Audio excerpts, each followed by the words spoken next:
On the road to autonomous cars, the automotive industry paradigm is shifting from a focus on raw engine power to in-vehicle experiences.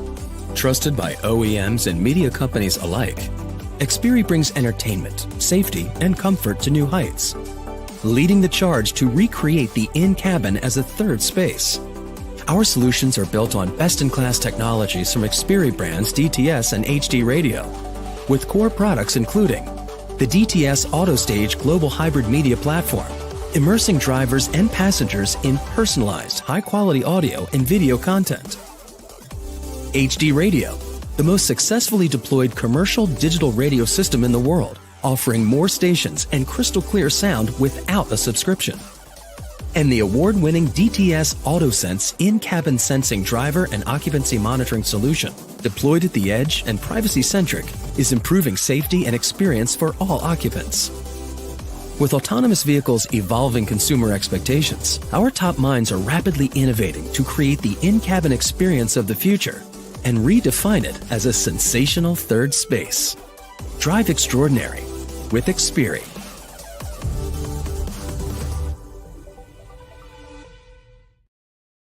And thank you for joining us on day 4 of Radio Week. Wherever you are in the world, it's lovely to have you with us. We are talking about that particular solution and what it's doing to revolutionize in-car analytics. This is the crazy thing about radio, is that audience sitting in the car in morning drive and afternoon drive has traditionally been our most valuable audience. They're leaning in, they're listening, they're attentive. We can charge more for them. And yet what we knew about them came from research methodologies that were 18th century. Now, I guess that's probably going too far back, but it was recall. And we really didn't understand how people listened to us in the car, how they behaved, what they liked. There was so much that was unknown. And that, fortunately, is about to change thanks to XPERI, our sponsor. It's brilliant to have all of you here today to enlighten everybody from all over the world who want to know more about what this means and how this revolution is possible. Let me tell you, Joe D'Angelo, Senior Vice President, Broadcast and Digital Audio at XPERI, is here. So is christian Scholt, the Chief Digital Officer at RTL in Germany, and Pierre Bouvard, good to see you again, Chief Insights Officer at Cumulus Media in the US. And both of you in the US, this is pretty early. Glad you've had your coffee, washed your face, and ready to go. It's good to see you guys.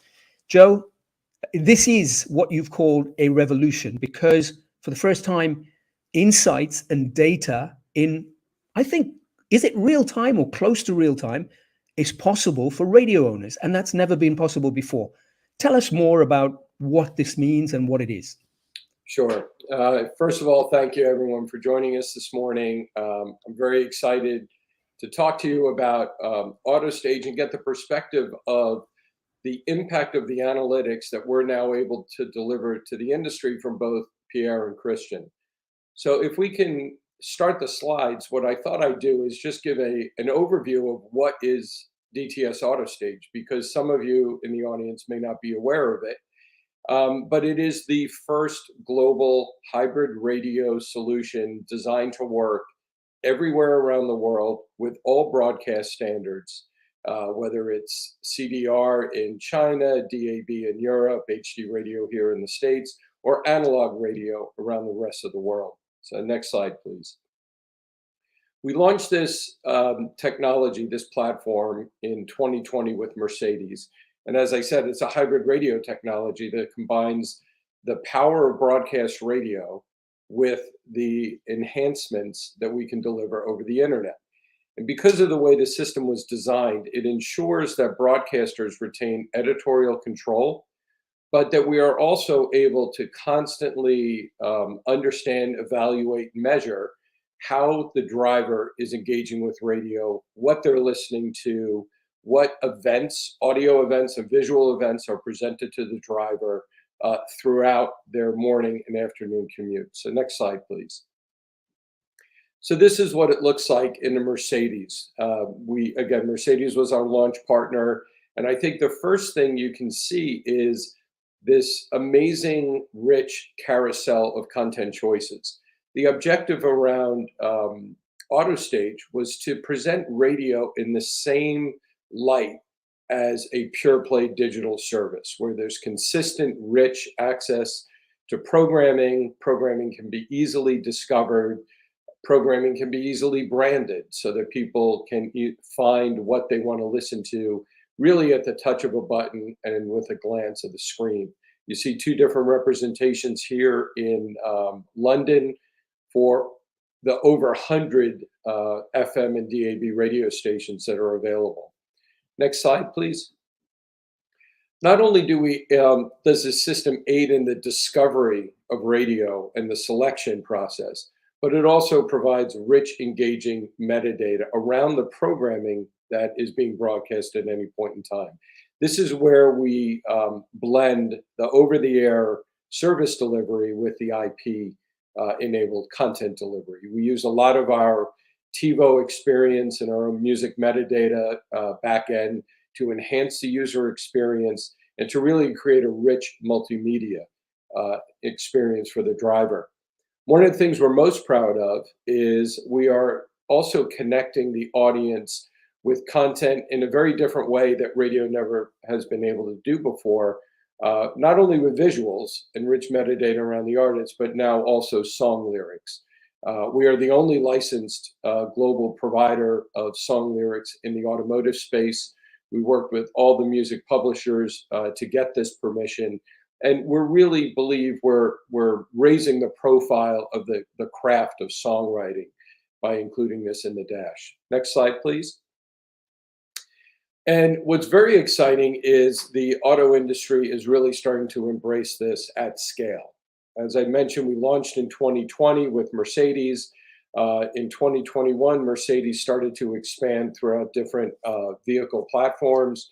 But 2022 was really a breakout year for us, where we dramatically expanded the number of brands, the number of vehicle models that supported the technology, and we expect that trend to continue. And why that's important to this industry is it's going to dramatically increase the measurement opportunities for us. We're going to be able to better understand your audience and better enhance the radio experience across a variety of brands. Next slide. So how do we do this? We basically work directly with broadcasters to get access to their station information, their streams, their dynamic information. And that content, that information really is the heartbeat of the DTS AutoStage platform. And it's the measurement of that heartbeat, the measurement of delivering that data into the vehicle that is the foundation of all of our analytics and metrics. Next slide. So I mentioned this is a global platform, and it truly is. There is no other platform like this in the world. This platform is free and open to broadcasters. There is no charge to participate in this platform. And as you can see from this slide here, we have vehicles literally around the world in about 147 countries connecting to our service every time the radio is turned on.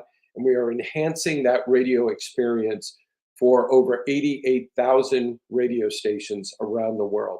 This is truly revolutionary, and again, provides the foundational context for the analytics. You can see in Germany, our highest density market, the most users, not surprisingly, are in Germany.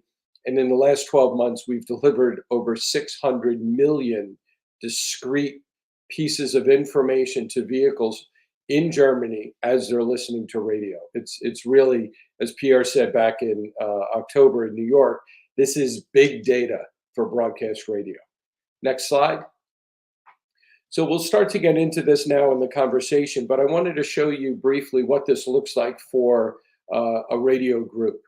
In this case, SWR, one of our partners in Germany, you can see we can not only know where all their audience is listening, but also give them an indication of the scale of listening to each of their stations.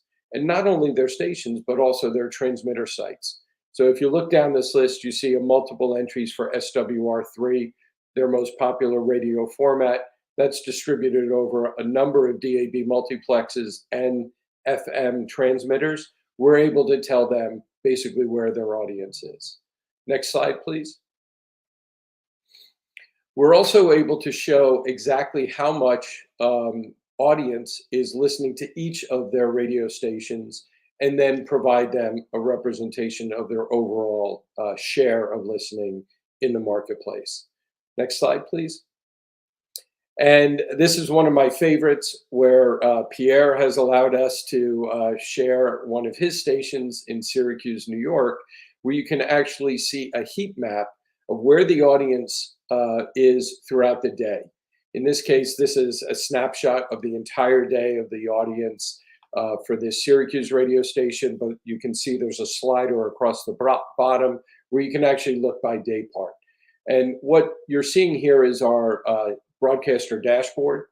This platform will be launched at Radio Days Europe in March. And again, it's free and available to every broadcaster around the world that integrates with us.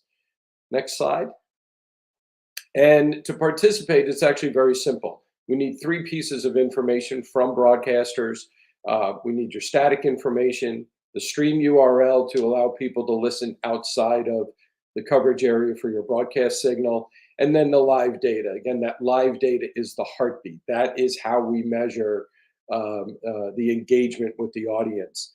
And we're really proud that we have tens of thousands of stations around the world already collaborating with us on this platform. If you haven't joined, please do. It's free. There's a portal where you can register your stations and really take control of everything that you're delivering through our system to the dashboard. So that's it with the overview. Hopefully I've provided a good foundation and context for everything we're going to talk about for the next 45 minutes. Thank you, Joe. Appreciate that. Just to let all of you that are watching know that you can send your questions through. Well, I'm going to ask a couple of them, but I'm not going to get all of them that you're interested in. So feel free to use the platforms, whichever you're watching from, whether you're watching on the RedTech.pro site, whether you're watching on LinkedIn, wherever you are, send your questions through. We'll flash them on screen and send them through to our experts, the expert panel, who'll be able to answer them. Then I want to get on to first the trivial.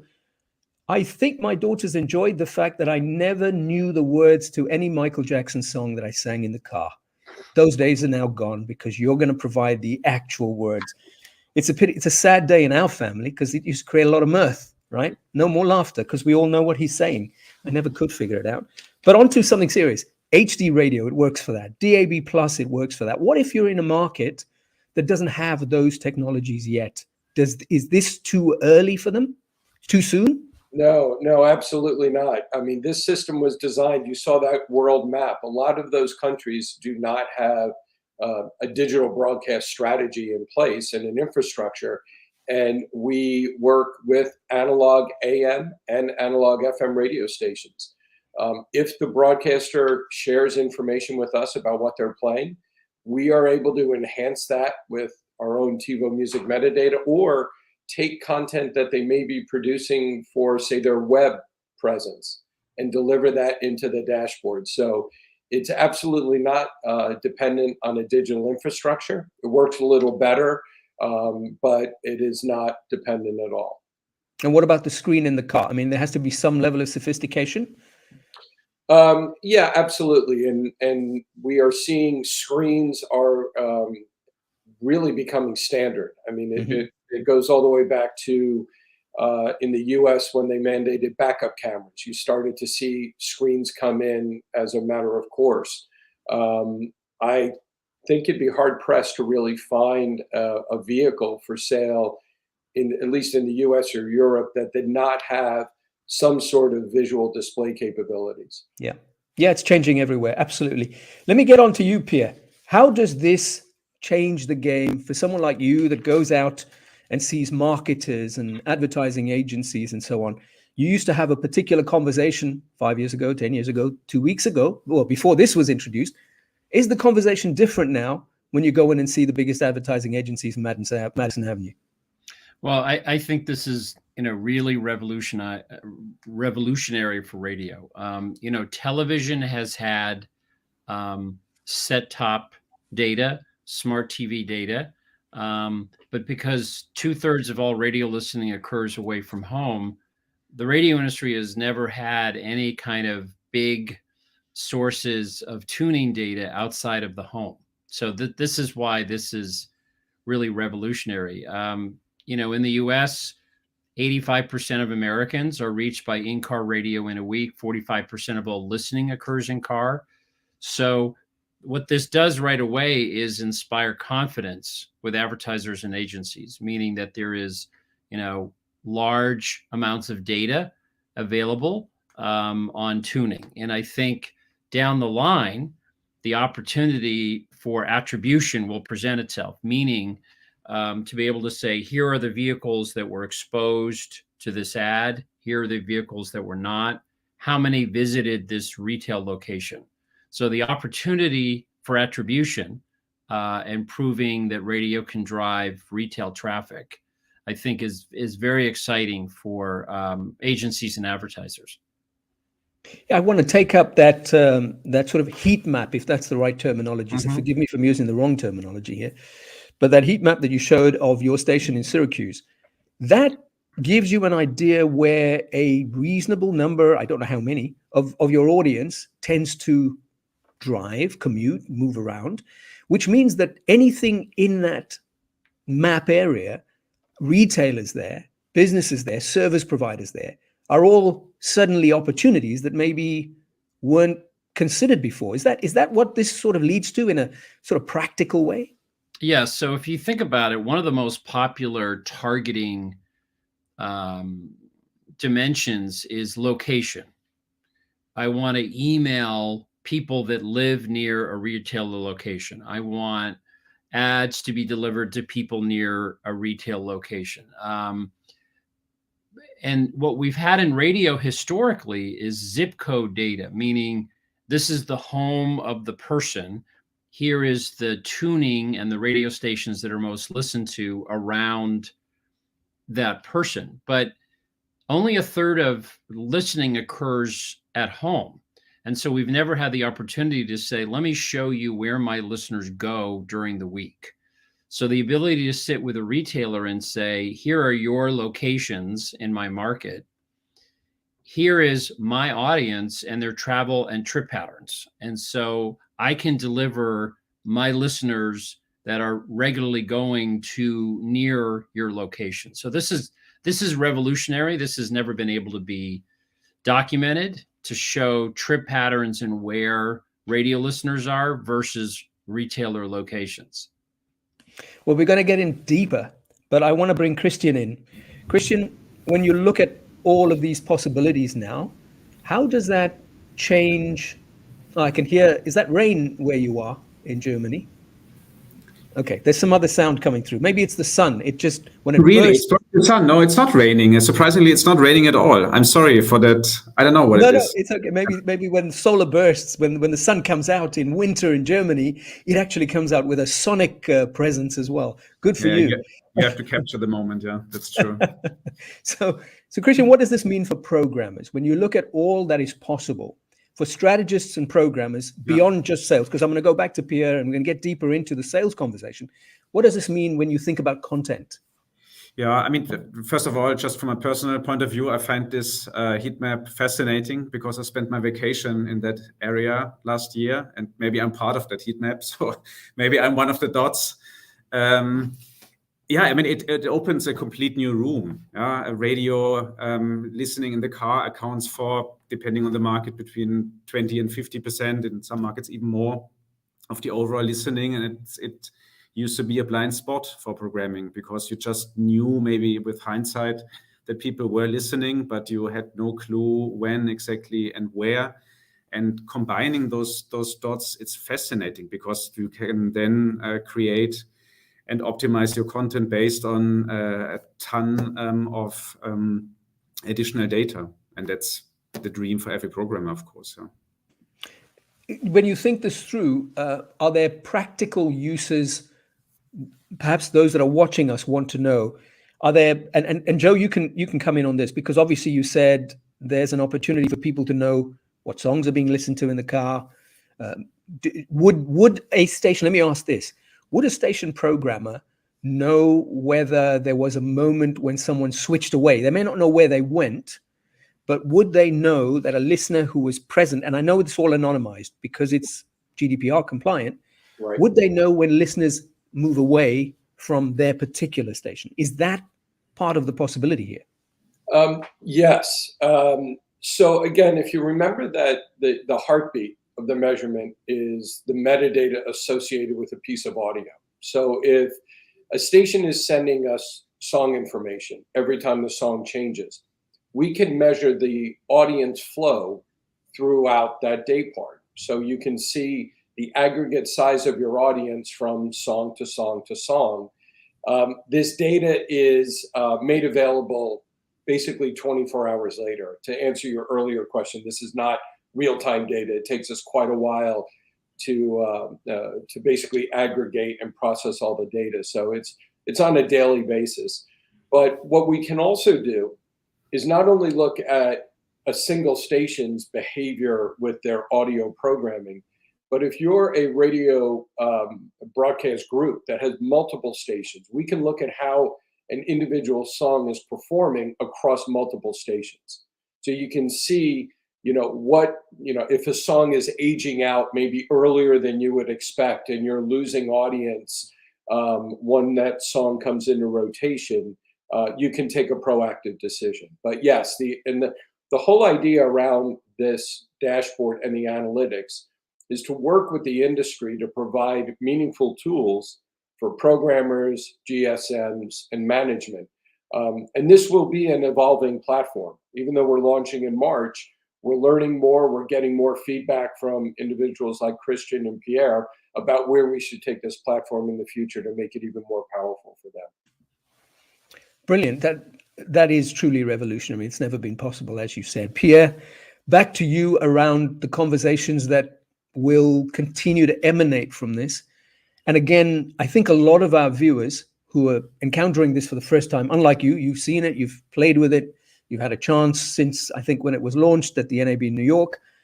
What are you saying about how, if you were to give advice to account executives, salespeople, how are they integrating this into their conversation as they go out and see advertising agencies? Do they mark up for it? Is there a pricing difference that's now possible because of the value of this? Let's get into the weeds around this. Right. Well, I think there's two important considerations. One is that that enhanced measurement inspires confidence. So, depending upon the country, there are varying levels of sophistication of audience measurement. This system, the DTS AutoStage, does not replace any of those systems at all. But what it does is it enhances, it complements it, it supplements. So I think for sellers, just the fact that this data exists and the fact that it can be shown to an advertiser, it inspires confidence. It's one thing to say, oh, people listen to radio in the car, but to be able to say, by the way, these connected cars are monitoring, minute by minute tuning, and we know we have data on what's happening in the car. Well, that inspires confidence because I'm used to knowing that, Facebook is kind of measuring what's happening in different digital media platforms. So the fact that we are now measured in electronic fashion in the car without having to show anybody any data, that definitely inspires confidence. And I think just being able to show retailers or local advertisers, the flow charts, et cetera, it just makes them realize like, okay, I can feel good about this medium. So I think there's a lot of perceptual value. And I think the earlier topic about targeting geographically, again, if I know that you can prove to me that your station travels in and around my retail locations, that inspires confidence. And I think a lot of the innovation that's happened in radio for sales folks has been selling other digital products, streaming, maybe selling social media. What's exciting about this is innovation to our core business, to our actual, over the air broadcast, the fact that we can measure this. The other thing that I think is interesting is that it focuses attention on what's happening in the dashboard.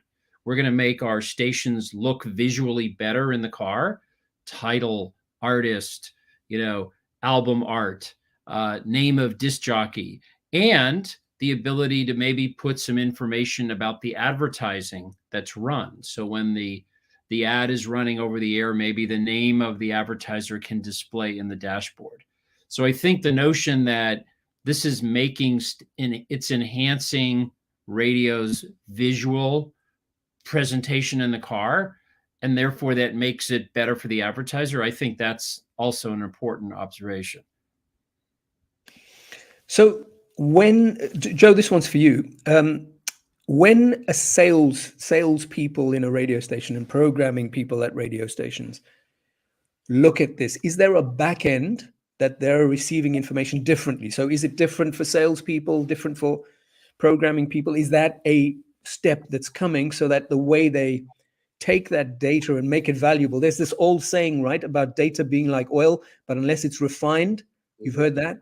Yeah. It's worth nothing. It's crude. I mean, are you seeing that as a next step, or is it already there on the back end? Yeah, no, I wouldn't say we're already there. And I think, as I mentioned, this is going to be a platform that is evolving over time. But what you will see is our first effort to meet the needs of, a general manager of a radio station, an owner, someone involved in, the operations and the business side, and putting tools in place that have value for both programmers and sellers. It's a very collaborative relationship with the broadcast industry. We've had to educate the industry so they understand why they have to change certain behaviors. For example, it's very important now for the producer of a talk radio show to provide segment level metadata. So as they move from topic to topic, they don't have necessarily the same heartbeat that a music station would have. So if they create that content, create those descriptions around the radio station, then we can tell them more about their audience. And what you'll see in March, I believe, is a very solid phase one, right? We're going to give very meaningful information. And we've already seen it. When we put it in front of broadcasters, there are 1,000 questions, and there's a wish list a mile long. Can I get this? Can I get that? And what makes it unique, but also a challenge for us, is we're balancing our contractual obligations to broadcasters, our contractual restrictions with car companies, as well as the regulatory framework around the world that deals with privacy and personally identifiable information.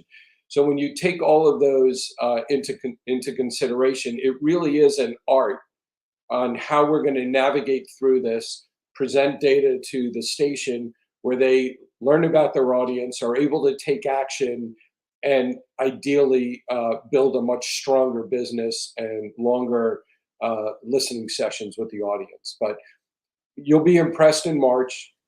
We're not stopping there.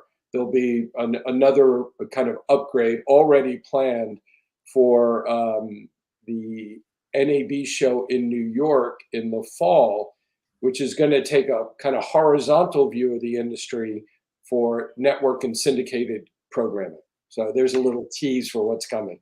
And don't forget to mention the RedTech Summit, right? For those chief executives who get to be there, you're going to actually have live demo. You have vehicles on site. People are really going to see this in action, which is going to be amazing. But we'll show the whole system end to end, where a station can ingest with us, see their content flowing through, go out and sit in a car, listen to the radio station, and then come back and see the analytics the next day. So yeah, brilliant. Very exciting. Christian, to you, so you're already obviously deeply involved in terms of the analytics you get out of and the metadata you're getting out of all the digital listening moments that your audiences are involved in, whether it's on the app or various other devices. That sun is so strong we can barely see you, Christian. So it's okay. It's okay. Tell me how once you start to haul in this data from a sufficiently large scale or decent scale of your audience, how do you see a marriage between these, and what do you see emerging in terms of a story that you're building? Yeah, that's a very good question. It's a kind of a daily challenge, of course. As you said, you really have to work with this data. I mean, I think with this technology, the revolution is that you actually that you can enter a room where no data have been available yet, and now you really reach that last mile in the car. That's the fascinating thing.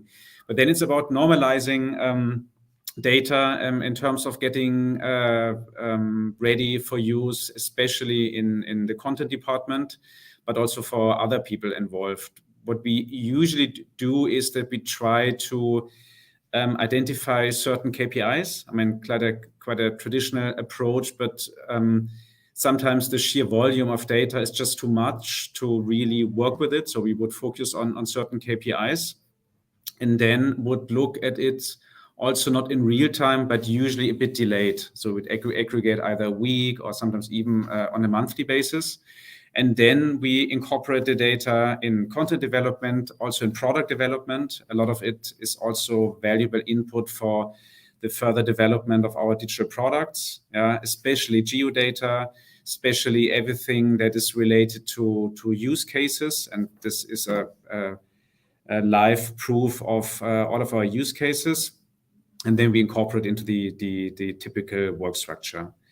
But it's a challenge, because there are really granular data available, and to make this useful is often to dense it a bit and to really focus on KPIs. Joe, back to you. There are some markets where big radio operators are also significant purveyors of podcast purveyors. I wonder if that's the right word. Nevertheless, they do a lot of podcasting simultaneously.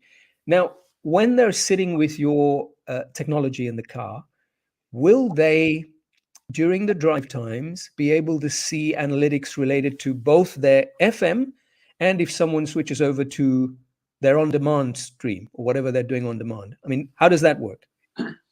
So AutoStage was named AutoStage intentionally because the idea is that we are presenting a platform for a variety of media formats in the car. First and foremost is broadcast radio. What we have done, though, is designed the presentation layer, the user experience, to enable the driver to stay in the radio environment, get access to additional content and programming offered by a broadcaster without having to leave that radio experience and go to, say, an app, go to CarPlay or go somewhere else to get that alternative content.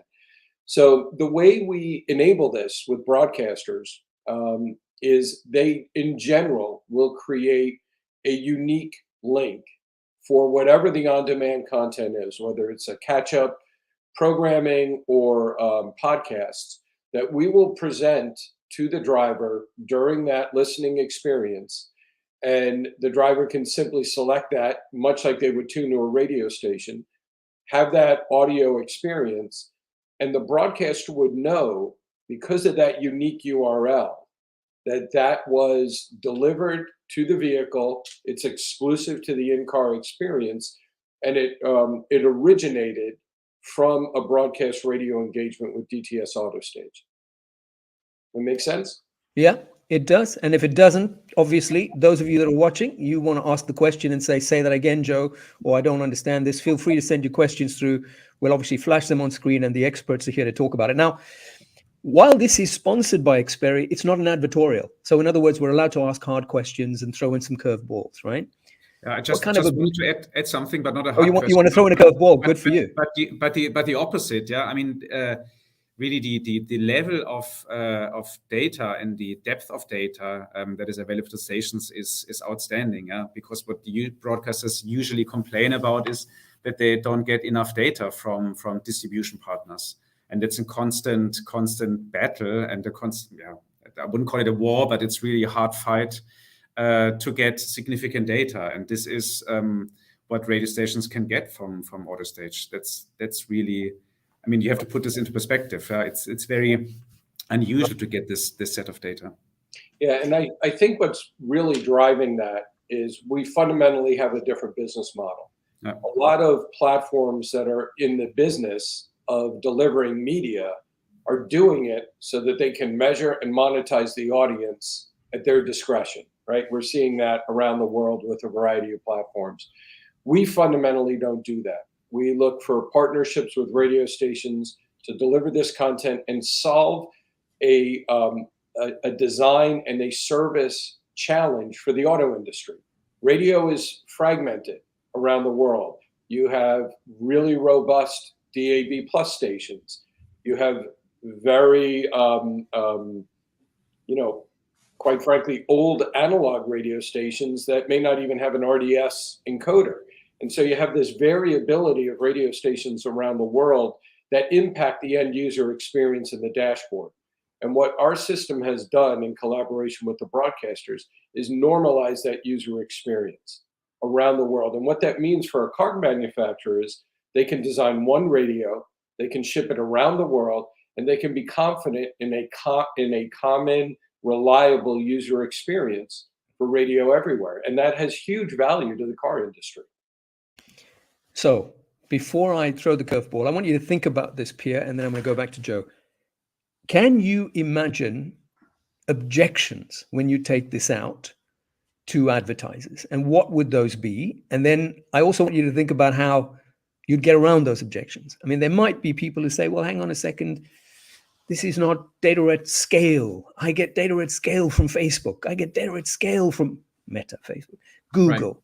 Right. This is small fry. I mean, it's a possible objection. You can say that you're happy to speak about it now, or think about it, and I go to Joe. Yeah, we've thought about this. Look, there's a lot of lessons to be learned from the cable industry. When cable began 10 years ago to mine tuning data from the set-top box and from smart TVs, there were some legitimate advertiser objections. One of them was, well, the type of cable system can skew the audience profile.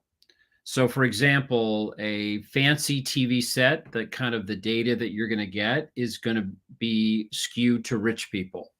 Mercedes has an upscale profile. So we are coming into this with eyes wide open, and we're saying, look, the connected car is not representative of everyone in a particular country. Okay, they're newer cars, they're nicer cars, so they're going to have a profile. But we're going to admit that and say we recognize that this is not representative. That's why you have audience measurement. That's why in Germany you have the MA, or you have Nielsen or whatever that has a very representative panel. So that's one of the issues is this representative? And over time, I think it will be, because when you take Hyundai, Kia, Genesis, and Mercedes, and then a major EV manufacturer, over time, it's going to start to get representative. Another issue that TV deals with is anybody in the room. So you have all this beautiful data. How do I know somebody's sitting in the room? And well, studies have been done, and that says that 20 to 30% of the time, your TV ad is playing to an empty room. So you kind of have to know that going in. But here's the fantastic thing about a car. There is no car going 60 miles an hour down the highway without somebody in that car. So automatically we know that we're not going to have this issue of the empty room syndrome. Anytime you see data, there's people in that car. So that'll be, I think it's going to be really the sample representation that'll be the biggest issue. But I think the argument is, look, audience measurement today comes out how many times a year in your country? Twice, 3, 4. This is going to come out weekly, monthly. So the frequency of data, the large sample size, I think overcomes objections about sample representation. Good answer. You didn't even need to pause around that. Well done. Joe, so here's another one. Why in the world, when you're giving this away free, and it is clearly a game changer for the industry, how come the rollout hasn't been faster? I mean, I see the world map and I see lots of flat spots and I don't get it. Because, if I was still running a radio station in South Africa, for example, where I was, I would be saying, hey, I want this. I'm in. Yeah. I think it's probably a couple things. It's awareness of the platform. We're still a relatively small team trying to get the word out about what the capabilities are, how to get involved, and then there's the persistent chicken and egg thing, where you ask a broadcaster to do something, but we don't necessarily have the install base of vehicles to make it a high priority. If you think about what broadcasters are, how they're being pulled for, smart speakers, apps, websites, smart TVs, there's a lot of demands on broadcasters to innovate and to make their content available on a variety of platforms. So I think we're at a point right now, and I was very encouraged. Like when Pierre and I spoke in New York back in October, we still only had Daimler, Mercedes launched. Since that time, we've launched with a large domestic EV manufacturer in the US on a global basis, and all of the Hyundai Kia brands. What's interesting about that is they were not traditional factory installations of new technology. The way those car manufacturers deployed this system was with over-the-air updates, basically vehicles that were in the field that were manufactured going back as early as 2016 can be upgraded, and in some cases were automatically upgraded with this new technology. So we went from a relatively small global install base to multiple millions of vehicles literally in 60 days. In one night, we upgraded over 200,000 vehicles around the world. So to get back to broadcasters, I think the time is now, right? We have the install base, the vehicles are around the world, the data platform is coming in March, so you're going to get immediate return on your technical investment of working with us. So that is really why we are doing events like this, doing the Red Tech Summit. We'll be at Radio Days Europe, is to really get the word out and make sure the industry understands what tools are available to them at no cost.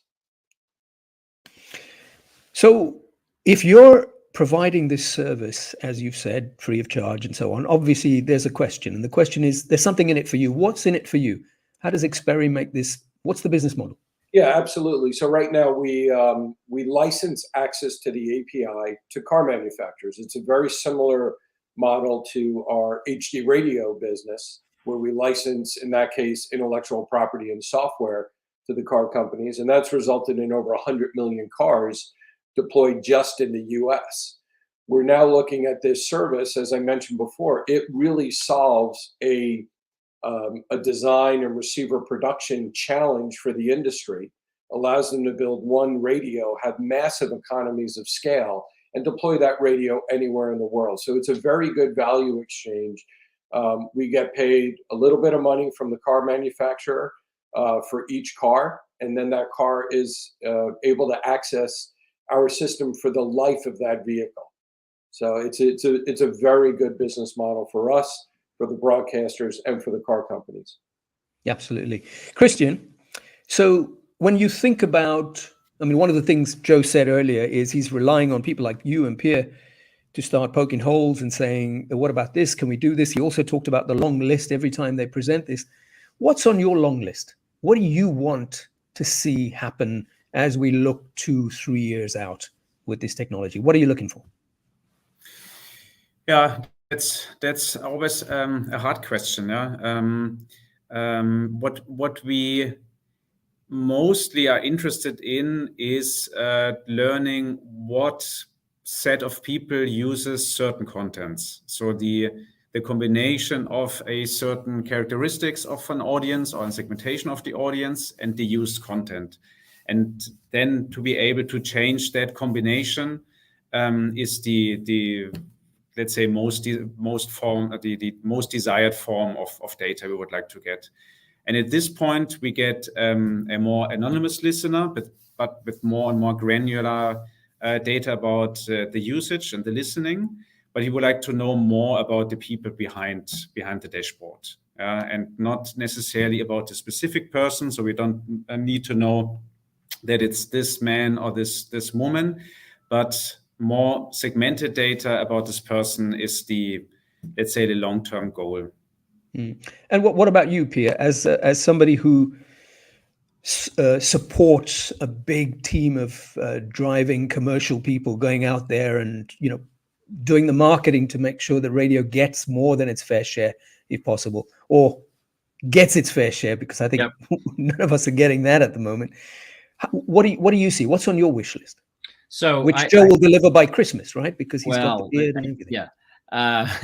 Have to be patient. All this stuff takes time. But I mentioned it at the top of the broadcast, is that overall, radio doesn't need another audience measurement system. What radio needs is solutions that can prove impact. And so because DTS AutoStage knows the minute-by-minute tuning that's happening, because DTS AutoStage knows the location of the vehicle, and because they know what ads were being played, they have the ability over time to say exposure to the ad caused people to go to this store. And I think that is the holy grail, the ability to use this data set to prove impact of radio advertising.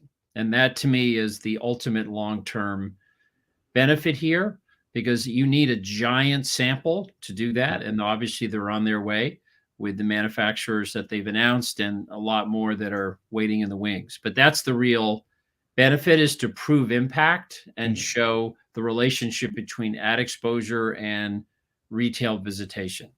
Absolutely. That feed, close the loop. Yes, exactly. Message goes out.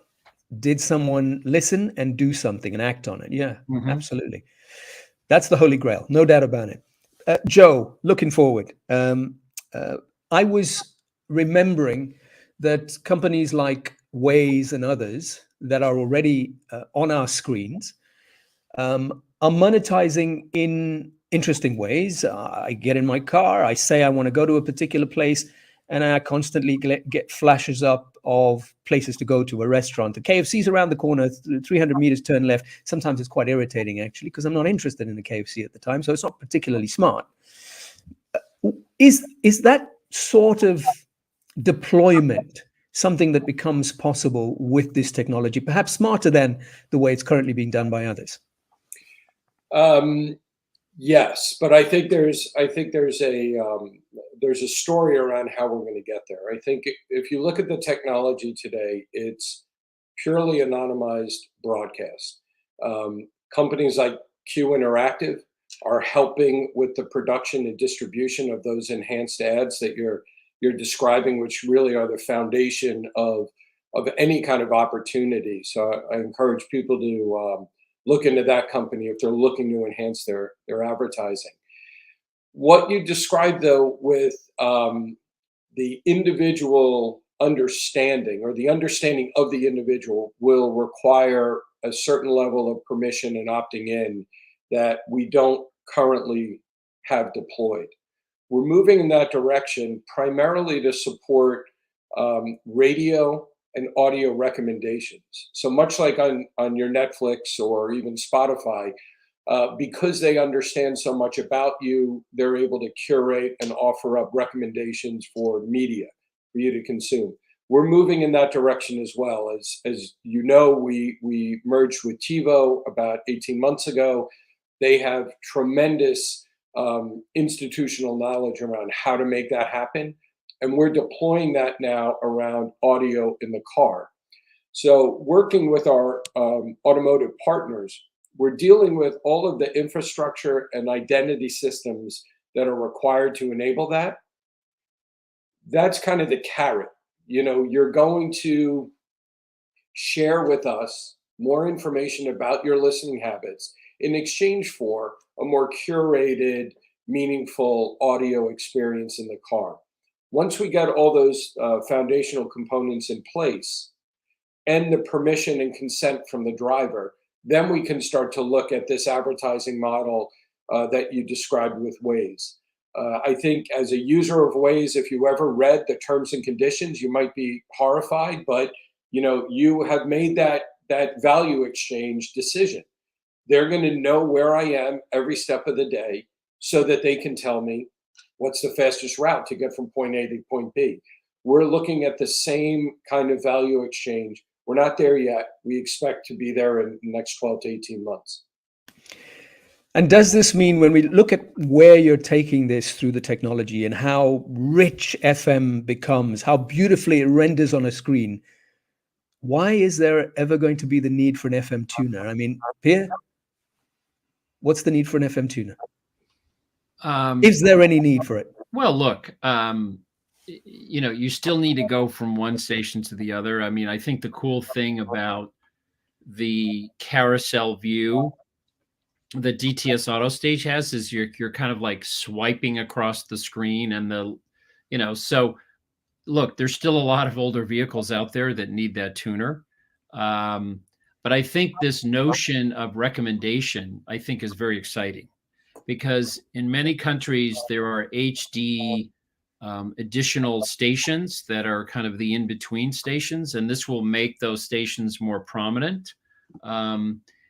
And we know from audience data that people spend like 60% of their time with their favorite station, about 20 or 30% of the time with their second favorite station, and then it drops off pretty quickly.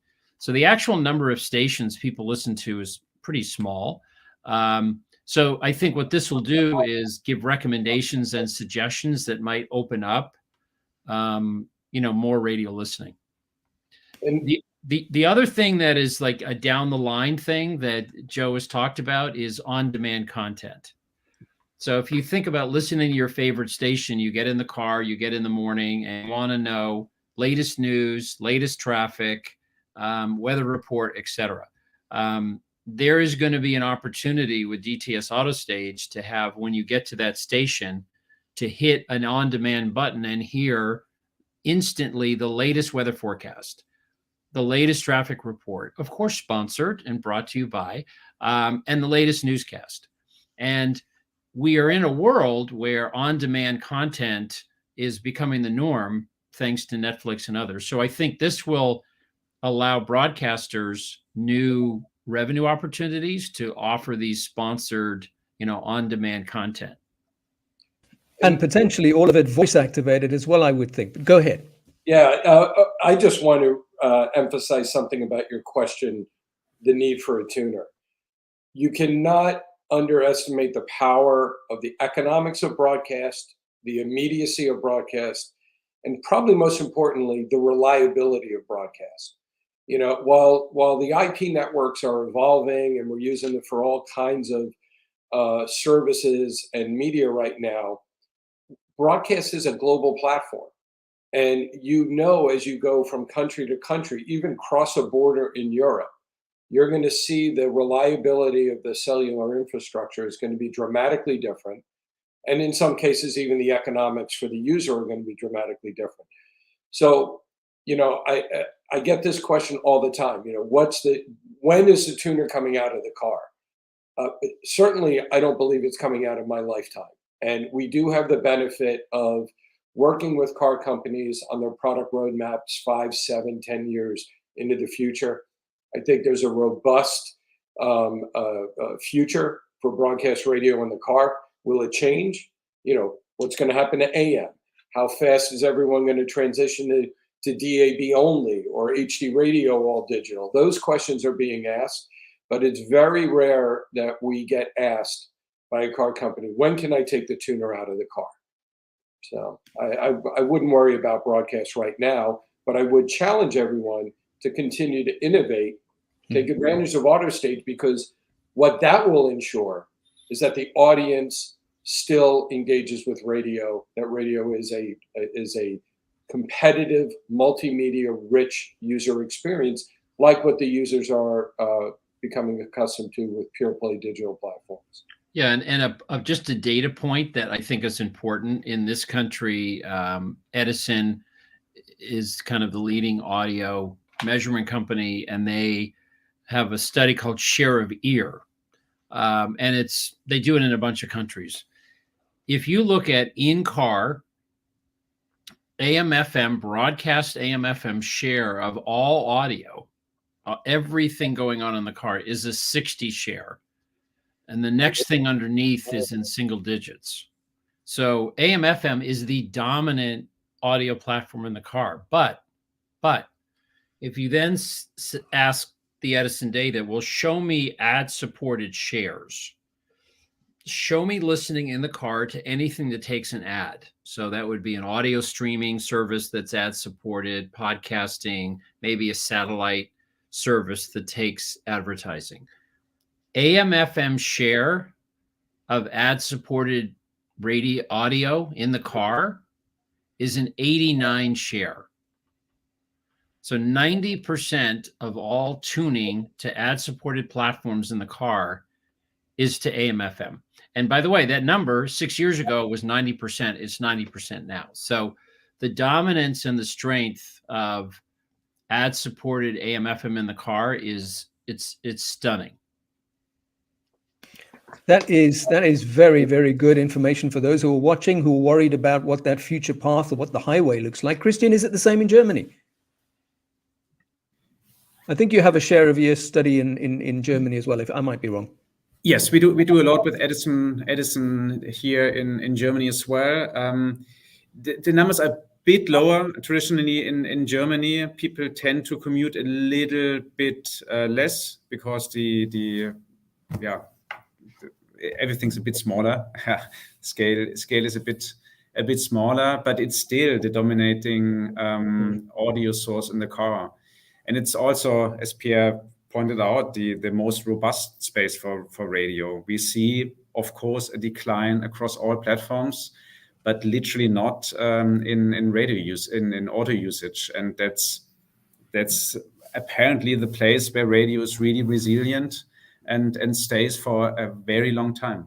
And I think that just powerfully resonates with everyone why the XPS, why the XPERI solution makes so much sense, because that is, as you say, continues to be a resilient place, a place that is resilient in terms of radio listening. There might be other options available, but it still commands the majority of people's attention, which is exciting news. We're going to round up. If you've got any final comments, and I just gentlemen, if I may say, you guys have done such an amazing job. Nobody's asked any questions. Now, we've had questions in the other panels, which means you've kind of dealt with most of the things they've wanted to know. So congratulations. You all deserve a pat on the back. Give yourselves one after this, after the session's over. But if you want any final comments before we round up, Joe, let's start with you. I would just encourage broadcasters to visit us at XPERI.com to learn more about how your stations can get involved if you're not already involved. And look for us at the RedTech Summit and at Radio Days Europe. Christian? Yeah, as I just said, let's defend the audio space in car for radio. It's not our last resort, but it's really resilient, and let's make it smart. And I'm almost doing a testimonial here, but I would everyone encouraged to use platforms like the XPERI platform in order to learn more about this place, which is probably the most important space for audio in the future. Pierre. Yeah, I would talk to the engineering folks at your station and get them to log into that XPERI portal and do the three things: upload your logo, give them your streaming URL, and then give them access to your programming system so they know the title and the artist and the name of the commercials that are being played. You saw a comment just now flash up on screen from Zane Derbyshire, one of those who are watching, and said, indeed, everything has been answered. So you guys have done an amazing job. Congratulations. Well done. And from Laura Ivy, incredible, exciting advancements for in-car listening. Thank you for the session. So people have been definitely benefited from your wisdom today, gentlemen.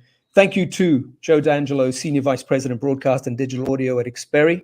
Christian Schult, the Chief Digital Officer at RTL Deutschland, Germany. Same thing.